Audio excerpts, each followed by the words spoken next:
Hello friends, my self doctor Ruchika Garg. मैं एक gynaecologist हूँ और एसएन मेडिकल कॉलेज आगरा में असिस्टेंट प्रोफेसर हूँ। आज मैं आपको महिलाओं में होने वाले एक इम्पॉर्टेंट कैंसर, गर्भाशय के कैंसर, सर्वाइकल कैंसर के बारे में जानकारी दूंगी। तो ये हमारे देश इंडिया और दूसरी डेवलपिंग कंट्रीज़ में बहुत ही जानलेवा एवं खतरनाक कैंसर है जो कि बहुत कॉमनली पाया जाता है। तो इसकी क्या एज ग्रुप है? जनरली ये average age 40 to 45 years of age है, लेकिन दो एज ग्रुप्स में ज़्यादा पाया जाता है, या तो 35 to 39 ईयर्स या 60 ईयर्स के ऊपर। तो ये एक ह्यूमन पैपिलोमा वायरस होता है, HPV।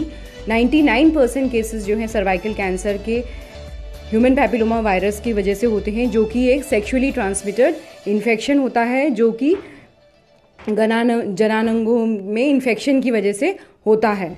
तो ये उन फीमेल्स में ज़्यादा होता है सर्वाइकल कैंसर जिन्होंने सेक्सुअल एक्टिविटी जल्दी शुरू कर दी हो, 16 साल या उससे भी पहले, जिनके मल्टीपल पार्टनर्स रहे हों सेक्स के, और जिनको स्मोकिंग करती हों, या जो थोड़े से गरीब तबके की महिलाएं हों, या जिनके ज़्यादा बच्चे हों, और जिनको इम्यूनोसप्रेशन हो जैसे कि HIV, या इसके साथ ही सेक्सुअली ट्रांसमिटेड इन्फेक्शंस हों, ह्यूमन पैपिलोमा वायरस, HPV, जिसके लिए अब वैक्सीन भी आ गया है, और हर्पीज़ वायरस भी हो सकता है।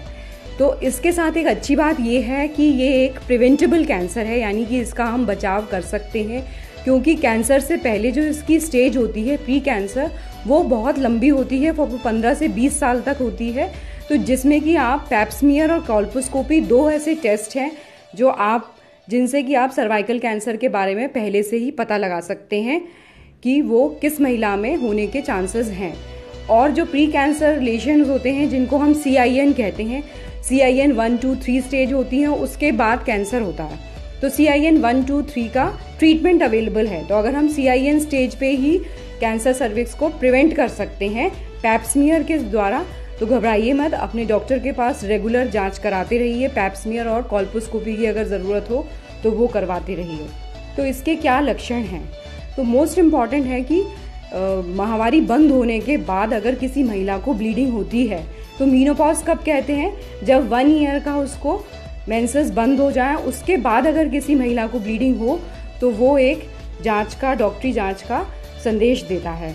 उसके बाद है पोस्ट कॉइटल ब्लीडिंग, यानी कि हस्बैंड से कॉन्टैक्ट के बाद अगर थोड़ा सा हल्की सी भी ब्लीडिंग हो तो वो सर्वाइकल कैंसर का लक्षण हो सकता है। तो इसको हल्के में न लें, तुरंत डॉक्टरी चेकअप कराएं।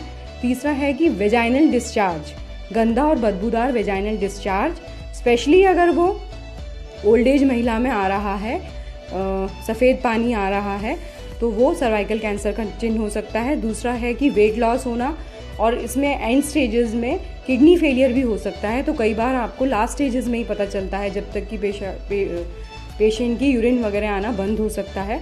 So don't be afraid, have frequent checkups.